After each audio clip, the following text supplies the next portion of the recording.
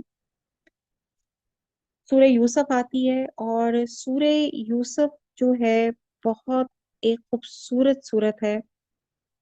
اس کے بارے میں آتا ہے کہ قرآن کریم کے مخاطب اول چونکہ عرب تھے، اس لیے قرآن بھی عربی زبان میں نازل ہوا۔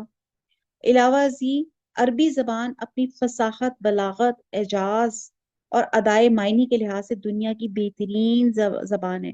اس لیے اللہ سبحانہ تعالیٰ نے اشرف القطب، یعنی کہ سب سے بہترین کتاب قرآن مجید کو، اشرف اللغات یعنی کہ عربی میں اشرف الرسل، سب سے بہترین پیغمبر حضرت محمد صلی اللہ علیہ وسلم پر، اشرف الملائکہ حضرت جبرائیل علیہ السلام کے ذریعے سے نازل فرمایا، اور مکہ جہاں اس کا آغاز ہوا دنیا کا اشرف ترین مقام ہے، اور جس مہینے میں اس کی نزول کی ابتدا ہوئی وہ بھی اشرف ترین مہینہ رمضان ہے، اور اس پر ایمان لانے والی امت کو بھی خیر امت کہا گیا۔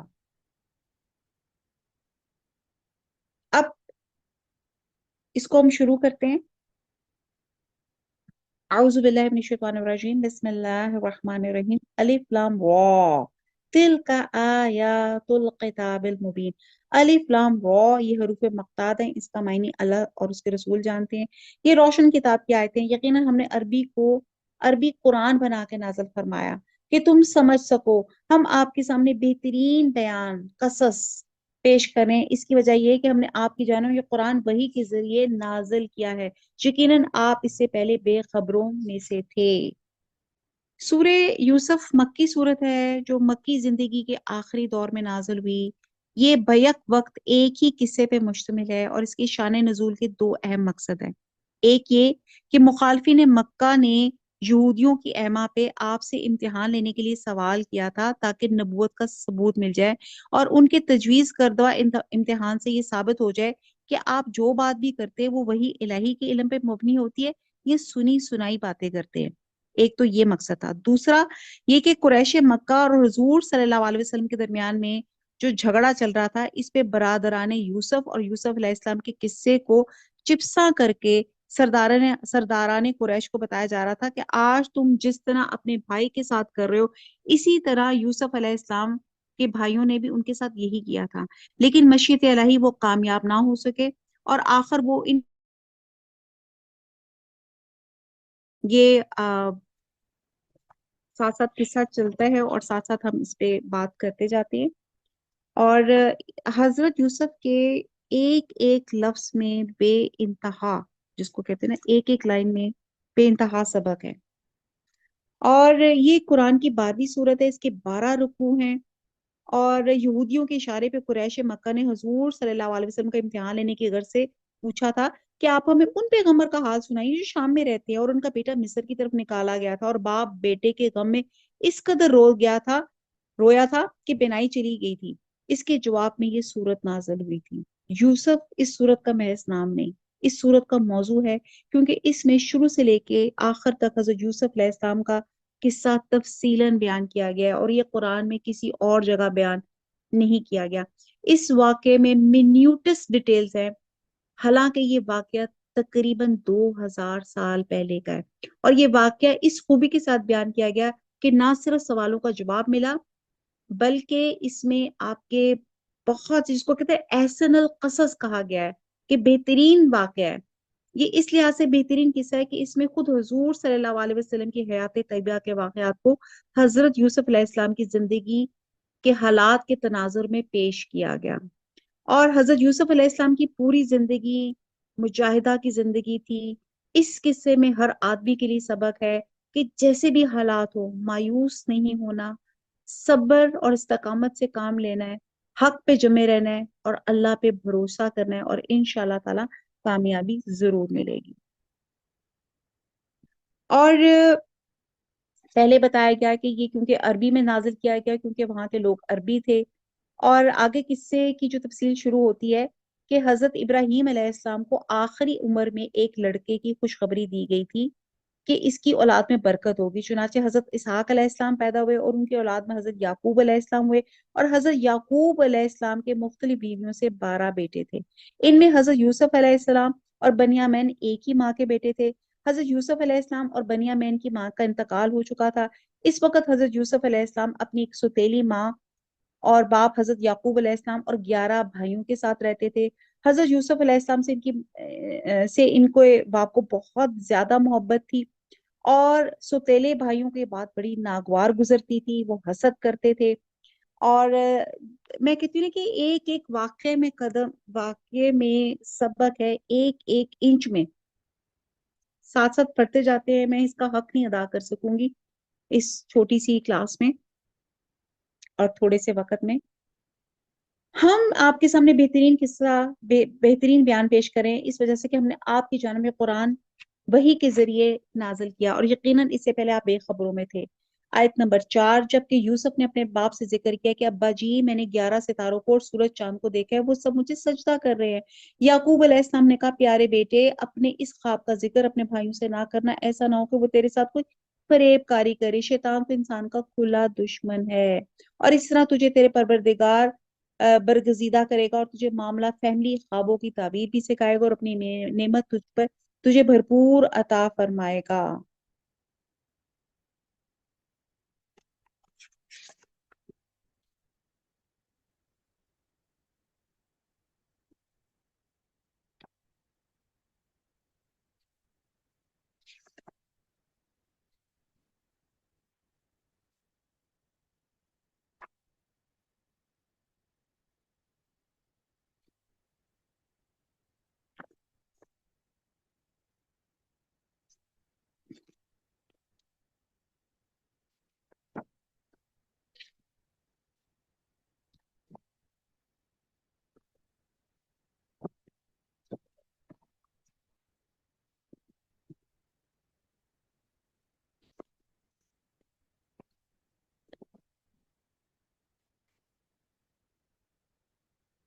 اچھا جی، بہت کچھ ہے یہاں پہ، میں صرف یہ بتاؤں گی کہ 3 قسم کے عموماً خواب ہوتے ہیں۔ ایک خواب جو انسان کی دل کی باتیں ہوتی ہیں، آپ کوئی پریشانی ہوتی ہے، کوئی چیز آپ دیکھ رہے ہوتے ہیں، وہی چیز آپ کے خواب میں آ جاتی ہے، جیسے کوئی بندہ امتحان کے لیے پریشان ہو رہا ہے تو اس کو خواب میں آتا ہے کہ وہ اپنا کوئی پرچہ سالو کر رہا ہے، اس کو حدیث نفس کہا جاتا ہے، دل کی باتیں ہوتی ہیں۔ ایک دوسری قسم کے خواب ہوتے ہیں جو شیطان کا ڈراوا ہوتے ہیں۔ اچھا، یہ دیکھیں گے کہ شیطان دن میں، اسے یہ دیکھیں پتا چلتا ہے کہ شیطان دن میں نہیں رات کو بھی کام کرتا ہے، رات میں خوابوں میں آ کے خوف زدہ کرتا ہے اور بھٹکاتا ہے، تو یہ شیطان کا ڈراوا ہے۔ تیسری قسم کے جو خواب ہوتے ہیں وہ سچے ہوتے ہیں، اور یہ عام طور پر دل کی بات ہوتی ہے، نہ شیطان کی بات ہوتی ہے، بلکہ اللہ تعالیٰ کی طرف سے بشارت ہوتی ہے، اور یا کسی چیز کے بارے میں انسان کو آگاہ کرنا ہوتا ہے۔ اور بہرحال پیغمبروں کے خواب سچے ہوتے ہیں، اور حضرت یوسف علیہ السلام نے جو خواب دیکھا تھا وہ سچا تھا، اور نبی کی نبوت کا آغاز کہتے ہیں سچے خوابوں سے ہوتا ہے۔ اور جب حضرت یوسف علیہ السلام نے اپنے والد کو یہ خواب سنایا، کیونکہ حضرت یعقوب علیہ السلام بھی نبی تھے، تو انہیں پتا چل گیا کہ یہ جو خواب ہے، تو انہوں نے ان کو نصیحت کی کہ خواب کسی کو نہ سنانا، اور کہتے ہیں کہ کیونکہ جب انسان خواب کسی کو سناتا ہے تو وہ محفوظ رہتا ہے، اور اگر انسان کسی کو بتا دے اور وہ تعبیر کر دے تو پھر وہ واقع وہ چیز ہو جاتی ہے۔ اس لیے کہتے ہیں کہ بہت محتاط رویہ آپ کو رکھنا چاہیے، آپ نے جو بھی آپ کو جو خواب آتے ہیں۔ اور جو برا خواب ہے اس کے لیے کہا جاتا ہے کہ آپ جب اٹھیں اور آپ برا خواب دیکھیں تو آپ اپنے لیفٹ سائڈ پہ اعوذ باللہ من الشیطان الرجیم کر کے تھو، پھر 3 دفعہ یہ کر کے آپ تھو کریں، اللہ تعالیٰ آپ کو تمام، آپ کو کہتے ہیں نا، آپ کو محفوظ رکھے گا۔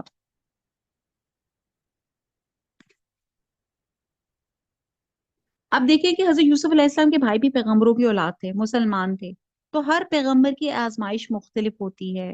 اب آپ یہ دیکھیں کہ ان کی بھی آزمائش تھی کہ ایک ان کو اب یہ دیکھیں کہ شیطان کا بہکاوا دیکھیں کہ اب ان کے اندر کیا تھا، ان بھائیوں سے متعلق ایک جیلسی تھی، ٹھیک ہے۔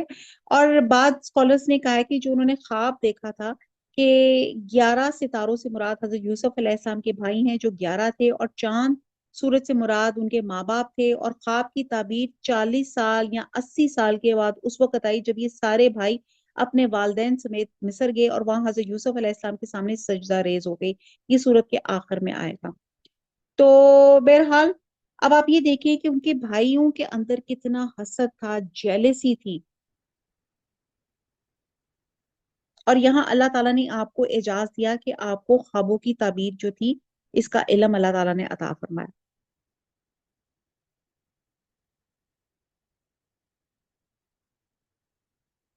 کہتے ہیں کہ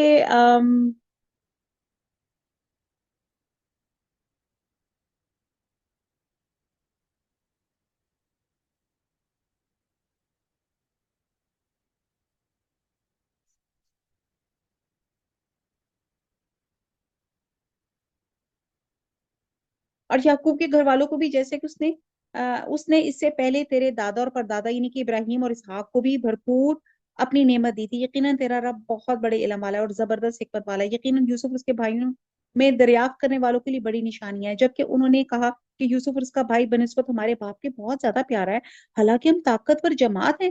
کوئی شک نہیں کہ ہمارا ابا سری غلطی میں ہے۔ اب آپ یہ دیکھیں کہ شیطان کتنا بھٹکا رہا ہے، باپ کے خلاف سازش کر رہے ہیں کہ باپ ہمارا غلط ہے اور اپنے بھائی سے جلسی رکھ رہے ہیں۔ یوسف کو تو مار ہی ڈالو، اسے نامعلوم جگہ پہ پھینک دو کہ تمہارے والد کرو صرف اس تمہاری طرف ہی ہو جائے، اس کے بعد تم نیک ہو جانا۔ ان میں سے ایک نے کہا کہ یوسف کو قتل نہ کرو بلکہ اسے کسی اندھے کنویں کی تہ میں ڈالو، اسے کوئی آتا جاتا قافلہ اٹھا کے لے جائے گا، اگر تمہیں کرنا ہی ہے تو یوں کرو۔ انہوں نے کہا ابا آخر آپ یوسف کے بارے میں ہم پر اعتبار کیوں نہیں کرتے، ہم تو اس کے خیر خواہ ہیں۔ اب دیکھیں کہ ایک ہی مجلس کے اندر کتنی باتیں ہو رہی ہیں، والد کی غیبت ہو رہی ہے، قتل کے مشورے ہو رہے ہیں، بھائیوں سے حسد کیا جا رہا ہے، اور یہ شیطان کے وہ کہتا ہے یہ کوئی چھوٹا جرم نہیں ہے، وہ جو ہے نا شیطان مطلب بل فریب دکھاتا ہے کہ یہ تو چھوٹا سا کام ہے، بعد میں توبہ کر لینا، استغفار کر لینا، یعنی کہ اس طرح ان سے غلط کام جو کروا رہا تھا۔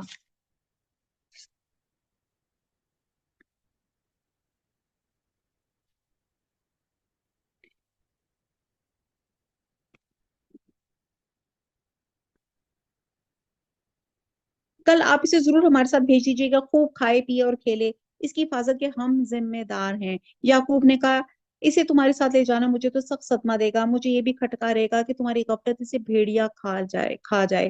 انہوں نے جواب دیا ہم جیسی زور آور جماعت کی موجودگی میں بھی اگر اسے بھیڑیا کھا جائے تو ہم بالکل نکمے ہیں۔ پھر جب اسے لے چلے تو سب نے مل کر ٹھان لی کہ اسے غیر بات گہرے کنویں کی تہ میں پھینک دیں گے۔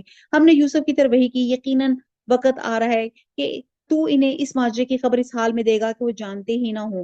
اور عشاء کے وقت وہ سب اپنے باپ کے پاس روتے ہوئے پہنچے اور کہنے لگے ابا جی ہم تو آپس میں دوڑ میں لگ گئے اور یوسف کو ہم نے اسباب کے پاس چھوڑ دیا، بس اسے بھیڑیا کھا گیا، آپ تو ہماری بات نہیں مانیں گے، گو ہم بالکل سچے ہی ہوں۔ اور یوسف کے کرتے کو جھوٹ موٹ کے خون سے خون آلود بھی کر لے۔ باپ نے کہا یوں نہیں بلکہ تم نے اپنے دل ہی سے ایک بات بنا لی، پس صبر جمیل، صبر ہی بہتر ہے، تمہاری بنائی باتوں پہ اللہ ہی سے مدد کی طلب ہے۔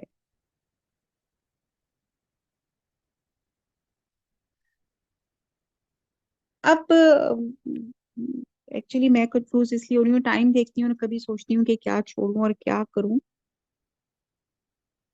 فی الحال جو ہمیں سبق ملتا ہے کہ جس بات سے فتنہ فساد حسد وغیرہ کا اندیشہ ہو وہ لوگوں میں پھیلانی نہیں چاہیے بلکہ اس کو خفیہ رکھنا چاہیے، اور ایسی باتوں سے بچنا چاہیے جس سے معاشرے میں جذبات بھڑکنے کا اندیشہ ہو، دشمنی حسد وغیرہ ہو، کیونکہ یہ شیطان کا بہترین ہتھیار ہے کہ وہ اس کے حسد کے ذریعے، اس جلن کے ذریعے معاشرے میں فتنہ اور فساد کراتا ہے۔ اور حضرت یعقوب علیہ السلام پہلے سے حضرت یوسف علیہ السلام کی نیک خصلتوں سے واقف تھے، یہی وجہ تھے انہوں نے کہا کہ خواب کا تذکرہ نہ کرنا اور اپنے بھائیوں سے ذکر نہ کرنا، مجھے یقین ہے اللہ تمہیں برگزیدہ کرے گا، تمہیں نبوت سے سرفرازے گا، تمہیں فہم و فراست دے گا، تم لوگوں کے خواب سن کے ٹھیک ٹھیک تعبیر بتاؤ گے، لوگ معاملے کی تہ تک پہنچو گے، اور جس طرح آپ کے خاندان حضرت ابراہیم اسحاق پر اللہ تعالیٰ نے خاص انعام کیے تھے، اللہ تعالیٰ جو ہے آپ پہ بھی انعامات کرے گا۔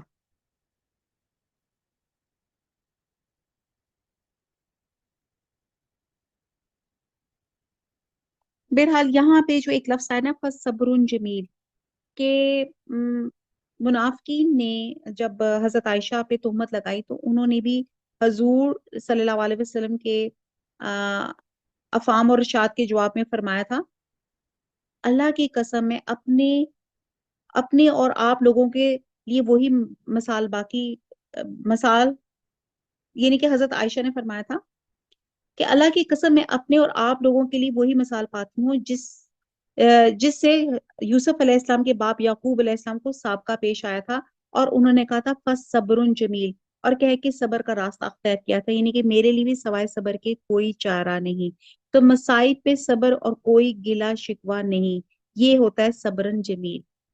تو یہاں پہ باپ کو پتا تھا کہ ان کو بچوں کو جیلسی ہے، اور بچوں نے ایک بات بنائی، اور وہ کہتے ہیں نا جھوٹ کی چین ہوتی ہے، انہوں نے بنا لی کہ وہ کہتے ہیں کہ انہوں نے کوئی بکری لی تو اس کا کوئی خون چون جو تھا وہ اس کو لگا دیا ان کے کرتے کو، اور اور یہ بھول گئے کہ بھیڑیا اگر یوسف کو کھاتا تو قمیص تو پہلے پھٹنی تھی، اور قمیص ثابت کی ثابت رہی، جس کو دیکھ حضرت یوسف علیہ السلام کے خواب اور فراست نبوت کا اندازہ ہوتا ہے، اور حضرت یعقوب علیہ السلام نے فرمایا کہ واقعہ اس طرح پیش نہیں آیا جو تم بیان کر رہے ہو، بلکہ اپنی دل سے بات بیان کر رہے ہو۔ اور یہاں پہ بھی انہوں نے دیکھیں کہ انہوں نے کہا کہ میرے لیے صبر ہی بہتر ہے۔ آیت نمبر 19، اور ایک قافلہ آیا اور انہوں نے اپنے پانی لانے والے کو بھیجا، اس نے اپنا ڈول لٹکا اور کہنے لگا واہ واہ خوشی کی بات، یہ تو ایک لڑکا ہے، انہوں نے اسے مال تجارت سے قرار دے کے چھپا دیا، اور اللہ تعالیٰ اسے باخبر تھا جو وہ کر رہے تھے، انہوں نے اسے بہت ہی ہلکی قیمت پہ گنتی کے چند درہموں میں بیچ ڈالا، وہ تو یوسف کے بارے میں بہت ہی بے رغبت تھے۔ اب کہا جاتا ہے کہ یہ جو یوسف کے بھائی تھے انہوں نے ان کو کنویں میں ڈال دیا تھا، اور وہاں پہ کہتے ہیں کوئی قافلے والا یعنی کہ ایک وہ شخص ہوتا ہے وارد، اس شخص کو کہتے ہیں جو قافلے کے لیے پانی وغیرہ کا انتظام کرتا ہے، تو اس غرض سے وہ قافلے کے آگے چلتا ہے تاکہ مناسب جگہ دے کے اور قافلے کو ٹھہرا سکے، اور جب یہ وارد قافلے کے لیے پانی لایا اور جب کنویں پہ اپنا ڈول ڈالا تو حضرت یوسف علیہ السلام اس کی رسی پکڑ کر اوپر آ گئے، تو وارد نے جب ایک خوش شکل دیکھا تو بچہ دیکھا تو اسے اوپر کھینچ کے اور بہت خوش ہوا۔ اس زمانے میں جو تھی غلاموں کی خرید و فروخت ہوتی تھی، تو انہوں نے کہا کہ یہ جو ہے کہ یہ تو مجھے بڑا اچھا ایک مل گیا، میں مطلب یہ تو ایک لڑکا ہے تو یہ ہمارے لیے مال تجارت بنے گا۔ یہاں پہ ایک اور بات جو ہمیں بات پتہ چلتی ہے کہ صحابیات کا انداز تھا کہ بچوں کو دوڑا دوڑا کے کام کرتی تھی، اور وہ دوڑانے سے ان کے اعصاب مضبوط ہوتے تھے۔ کہنے کی بات ہے کہ حضرت یوسف علیہ السلام ایک چھوٹے بچے تھے، اور ان میں اتنی تھی کہ انہوں نے اس رسی کو پکڑ کر اوپر مطلب اس ڈول کے ساتھ آگے۔ مقصد یہ ہے کہ آج کے ہمارے بچوں میں ہڈ حرامی بہت ہے، اگر میں غلط الفاظ معاف کریں اگر میں استعمال کروں، اتنے سست اور اتنے کاہل ہیں، اور یہاں ہم لوگوں نے ان کو سونے کا چمچہ دے کے بٹھایا ہوا ہے، یہاں ہمارے پاس میڈس کی فراوانی ہے کہ وہ پانی بھی اٹھ کر پینے کا کسی کو ہمت نہیں ہوتی۔ تو یہاں پہ جو بات ہے کہ بچوں کو دوڑا دوڑا کے کام کرایا کریں، یہ ہم ان پہ ظلم نہیں کر رہے، یہ ان کی ایکسرسائز یہ ان کے لیے بہت بہتر ہے۔ آپ خود دیکھیں کچھ اور سے آپ اپنے کسی باڈی آرگن کو موو نہ کریں تو وہ آپ کے لیے جو وہ ایک مشکل ہو جاتا ہے اٹھنا بیٹھنا آپ کے لیے۔